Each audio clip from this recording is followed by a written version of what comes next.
La memoria es una facultad que le permite al ser humano retener y recordar hechos pasados. ¿Pero una ciudad puede tener memoria? ¿Quiénes son aquellos que construyen esa memoria? Mi nombre es Emilio Castelazo y el día de hoy te invito a que me acompañes a profundizar en la memoria de Querétaro, esa que construimos cada uno de nosotros cada día. Te invito a que exploremos la crónica de una odisea. Sígueme.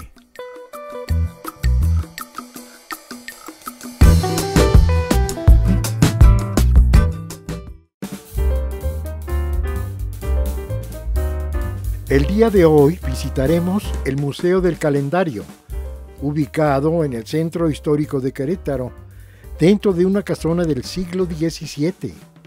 Este museo es el primero de su tipo en el mundo. En este lugar, que fue restaurado ex profeso por las técnicas de su época y donde se encuentra uno de los jardines más preciosos de Querétaro, nos reuniremos con el maestro Edgardo Moreno.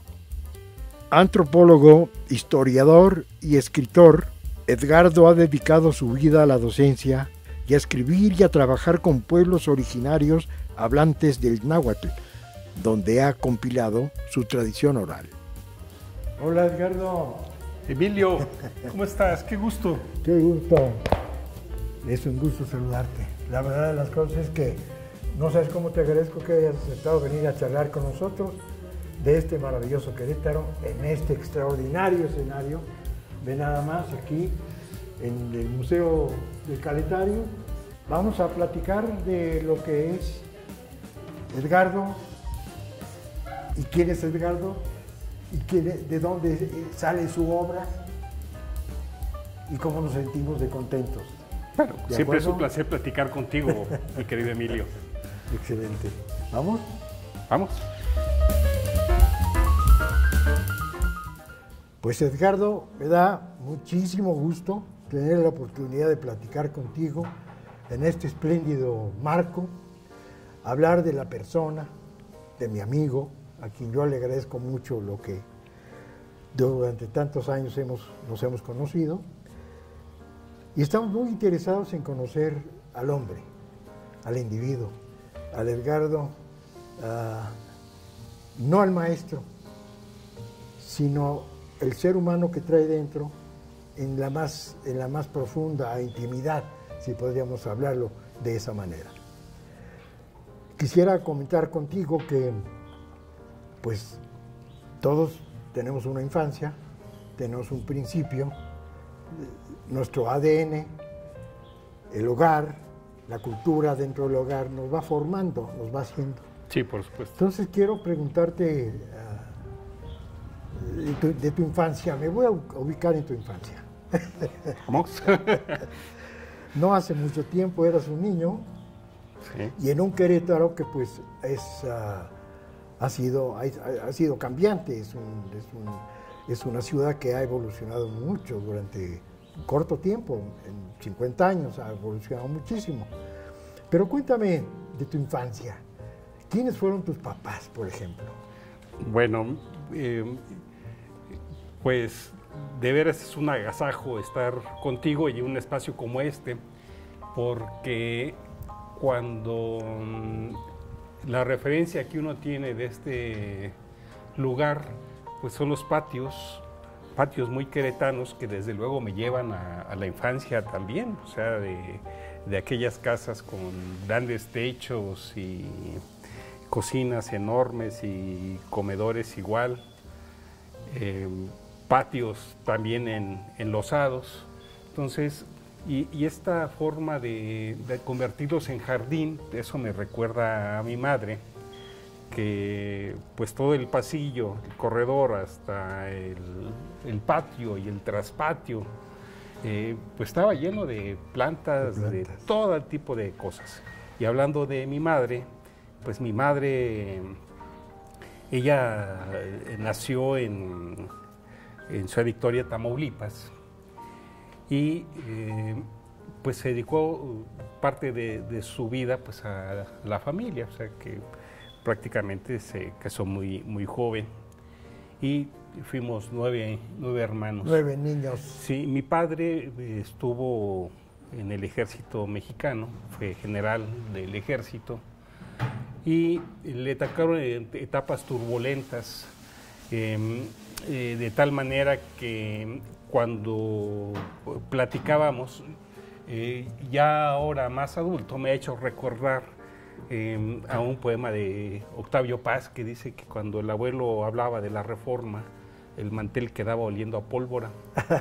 Decía, cuando mi abuelo hablaba de tales batallas, el mantel quedaba oliendo a pólvora. Ah, yo qué me acuerdo sabroso. de esa, lo relaciono con mi padre, porque dentro de su trayectoria de vida profesional y humana, pues prácticamente fue la parte que yo conocí de mi padre. Desde luego el aspecto también de valores firmes como militar, en el sentido también de la disciplina. Todos éramos pequeños cadetes en la casa.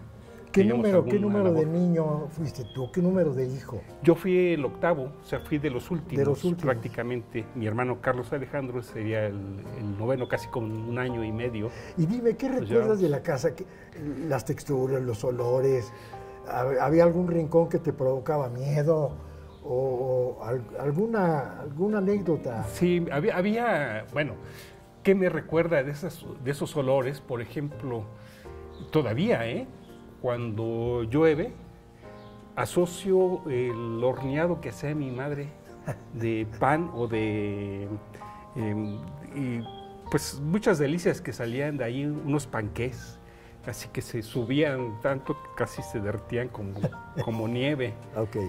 Y el olor a tortilla de harina para la merienda. Esos olores me llevan todavía a la infancia. Qué maravilla. Y de la música, pues imagínate, con tantos hermanos, había quienes escuchaban, bueno, desde mis padres, mi papá música clásica, mi mamá Arbizu, vaya, ese tipo, Mario Lanza, que era uno de los preferidos de mi mamá, Emilio Tuero. Y de mis hermanos, pues había también diferentes, ¿no? Tú te hasta el rock. Te formaste en un hogar muy tradicional, muy familiar, sí, de claro. gran arraigo familiar. Sí. Y creo que esa parte te ayudó mucho en tu formación ya como adulto. Sí, por supuesto, porque era un sentido de compartir, de hacer varias tareas en beneficio de todos, y el caso es que, por ejemplo, lo que tenemos ahora de la cuestión de feminidad y masculinidad, pues en la casa todo era un rol igual, o sea que no distinguías si era mujer o hombre, ¿no? Desde luego con el trato que tienes, pero en este aspecto de competencias, de respeto, etcétera, pues era en ese... Hay una hermandad. Hay una hermandad. Hay una hermandad auténtica. Sí, por supuesto. Que eso genera unos lazos profundísimos. Sí, bueno, y se quedan siempre. Y el otro situación de estos rincones que me habla, sí, había muchos en estas casas antiguas. Había los sonidos de la escalera que chirriaban. Mi papá en su despacho pues hacía de aquellas máquinas Olivetti grandotas. En la noche o en la madrugada escuchábamos el eco de la máquina. Del tecleado. Sí, y había lugares del traspatio donde había manchas y con aquella iluminación que había entonces, pues parecían otra cosa, ¿no? Entonces son esos fantasmas construidos. Qué ricura, qué ricura. En ese aspecto. Qué ricura. El cuartel quedaba oliendo a pólvora con las charlas de los militares. Así la casa de Edgardo también se saturaba de pólvora con las hazañas de su padre, general del ejército. ¿De qué se llenan las habitaciones cuando hablamos de nuestros recuerdos? Quizá para Edgardo rememorar trae consigo el olor al pan recién horneado por su madre o la música de Juan Arbizu y Mario Lanza, acompañada del frenético golpeteo de una máquina Olivetti trabajando. En casa recibiste el alimento básico, el espiritual, el de valores, que te llevaron con el tiempo y con los años a madurar como individuo, como adulto. ¿Qué pasó en tu vida que te sentiste atraído por este mundo de la investigación, de la descripción de comunidades? ¿Qué pasó en tu vida, en tu interior, en tu voluntad? Bueno, sin que sea psicoanálisis esto, mi querido Emilio, lo cierto es que en una de mis definiciones yo digo que tengo un espíritu quijotesco. Siempre estoy en la lucha por las causas perdidas, ¿no? Desfacer entuertos. Y eso lo viví desde mi infancia. Como joven siempre fue mi actitud ante las cosas. ¿Y cómo inició este proceso de investigación? Fíjate que una ocasión en la UNAM me tocó estar en una conferencia donde estaban desarrollando alguna serie de hallazgos que habían tenido, y eso me llamó mucho la atención, cómo hay un pasado que es presente y cómo hay una historia que te relaciona con esa memoria. Entonces me acerqué al final y le dije, ¿y qué tengo que estudiar? Era todavía jovencillo. Ya me dijo, pues hay historia, antropología y tal, arqueología, ¿no? Entonces le llamó la atención al maestro Piñachán, por cierto, un mayista sensacional. ¿Un qué, perdón? Mayista. Él se dedicó a la cultura maya totalmente. Y era un conocedor, un experto, y además con muchos hallazgos y muchos presentación de trabajos impecables de esta época. Entonces, el caso es que me dijo, ¿quieres conocer cómo es? Y dije, sí. Entonces me invitó una vez a ver una exploración que estaban haciendo ahí por el barrio Bravo de Tepito. Y bueno, fue toda una experiencia. Un verano me dijo, bueno, pues ¿por qué no te vas con nosotros? Tenemos una misión de tal cosa. Entonces ya empecé a conocer a más gente. Yo todavía sin tener una carrera ni profesión, o sea, sí. Empecé con esta visión. Posteriormente, cuando ya estoy más metido en eso y digo, sí, esto es parte de lo que quiero, empiezo a trabajar. Pues, se hacían videos para varias instituciones, se publicaban libritos. Si tú ibas a ver al acervo que tenían en la biblioteca y decías, a ver quién consulta lo que escribimos, pues extranjeros, rusos, polacos, franceses, que eran becarios. Y entonces se me empezó a ocurrir decir, bueno, ¿por qué de lo que trabajamos o de lo que trabajo no empiezo a hacer pequeños articulitos? Y en revistas de la universidad o en revista que había aquí en Querétaro. Toda esta información del pasado, ¿cómo la trabajo para entregársela a alguien que no sean este bloque de... Sí, es difícil porque tiene siempre la característica del trabajo, del rigor del trabajo académico, pero después se convierte en algo que quieres compartir. Claro. Y ese querer compartir de pronto te deja hacer más la literalidad, como a mí me gustó escucharlo, como a mí me gustaría que me lo contaran. Y quitando todo lo demás, y si es un trabajo que tiene que ver entre divulgación y que tenga su aparato crítico, pues la gente que busque realmente asideros de investigación, de documentos, de bibliografía, pues los va a encontrar. O la gente que no le interese ese tipo de cosas, pues va a leer una narrativa que tiene que ver con una forma de expresar coloquialmente. Esta manera de pensar resulta ser excepcional, porque de las gentes que yo conozco, son gentes que normalmente se ubican en un espacio en donde se alejan del mundo de la cotidianidad, de las gentes que están ansiosas de saber y de conocer, pero no saben dónde voltear. Y creo que tú has sido un enlace, porque a mí me tocó en 2 ocasiones asistir a una de tus charlas en donde todos nos los ponías así en la mesa, en un buffet exquisito, en donde nos hacías ver esto tiene relación con esto y esta convivencia, etcétera. Todo este complejo de vivencia sociológicamente hablando, ¿no? Sí, pero además fíjate que uno en el camino va buscando herramientas. Aprendí paleografía, me metí a estudiar náhuatl para entender ya los códices o el siglo XVI, lo que hacían los misioneros de catecismos, y son maravillosos, hay toda una historia ahí centrada.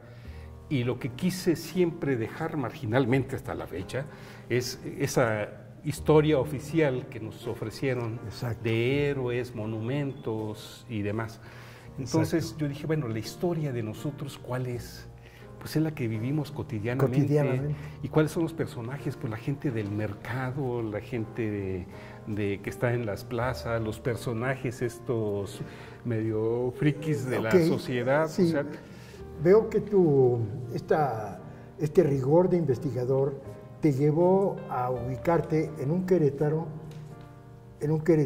específico, en donde narras su vida íntima, digamos, sí. En sus barrios, en su gente, en sus festejos, en los mercados, en la cotidianeidad, que es lo que le da sabor a una comunidad. Sí, bueno, además es nuestra memoria, esa es nuestra historia realmente, no lo que hicieron hace 100 años, ese es un sentido simbólico, pero también se puede explorar y jugar con eso, claro, con documentos, con rigor.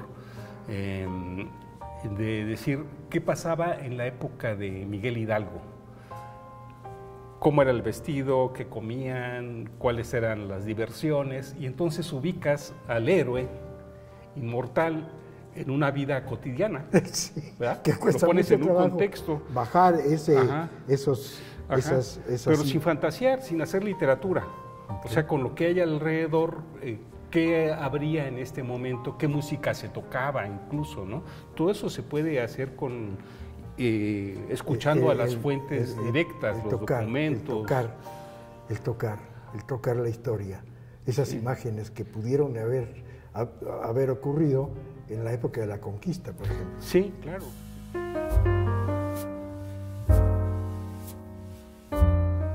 El futuro de Edgardo sería sellado en una exploración por el barrio de Tepito, en México. Ahí comenzó su inquietud por los personajes con quienes convivimos. Sus preguntas lo llevaron a otros barrios, los de Querétaro, y a descubrir la historia de quien habita en ellos. Eres mi amigo, y en alguna ocasión yo me pregunté, bueno, ¿por qué siento esta empatía con el maestro Edgardo? Y es que en principio, pues yo estudié la carrera de sociología y la parte social me atrae mucho y la parte social es parte de tu esencia. Entonces somos dos hermanos en estas inquietudes. La vida te llevó a un lugar maravilloso, un lugar paradisíaco, que es la investigación. Y no solamente la investigación y todo lo que implica en cuanto a su rigor, sino que además la pudiste trasladar a un cuaderno, a un espacio en blanco, con la idea de compartir.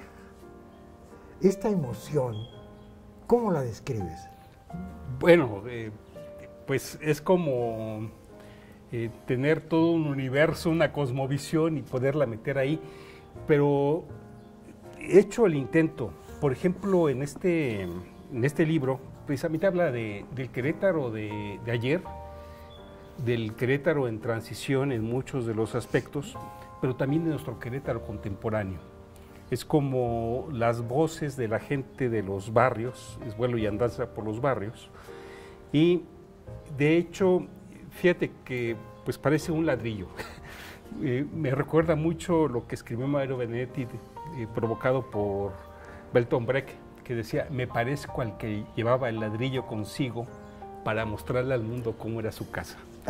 Entonces, es un poco esto, ¿no? Sí. Es como mostrarte, cómo te muestro mis calles, mis tradiciones, nuestras creencias, nuestras prácticas sociales, nuestros espacios entrañables, la memoria de nuestros abuelos, pues aquí está cifrada en tradiciones, costumbres, calles, personajes, y en este espacio de los barrios, pues tienes esta conexión, no con un Querétaro bucólico ni decir esto fue mejor, ¿no? El proceso de cambio y de transformación es lo que nos ha hecho más ricos culturalmente, por ejemplo.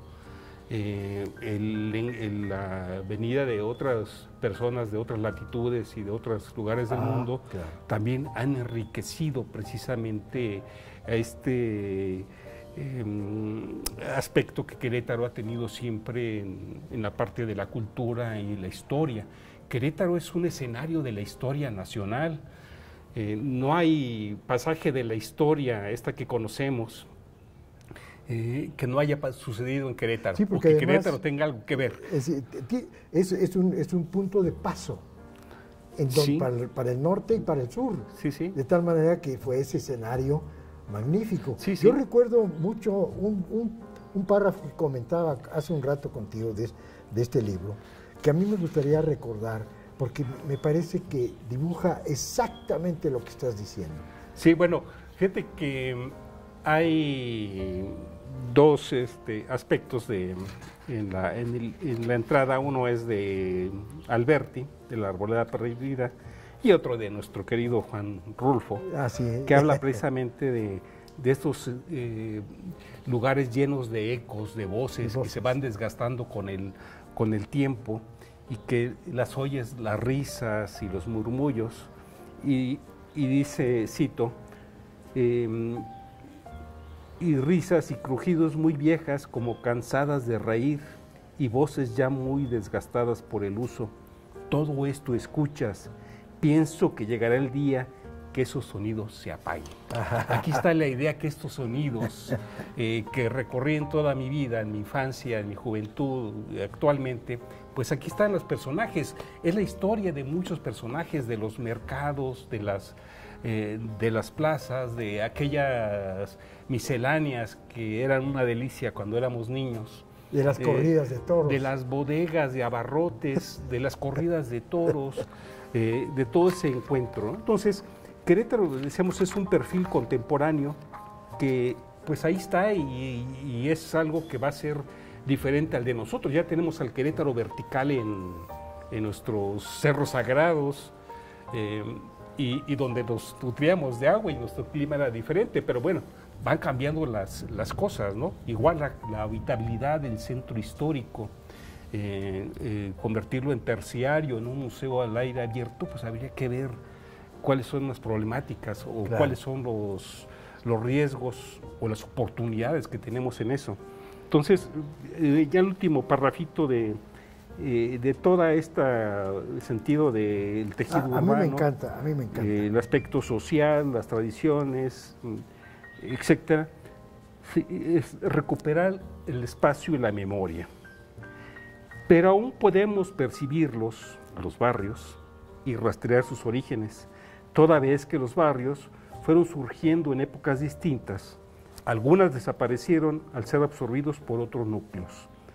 Son en sí mismos un registro de las transformaciones culturales, urbanas, arquitectónicas. Podemos transitar el proceso histórico de la ciudad de Querétaro desde su origen hasta este tercer milenio.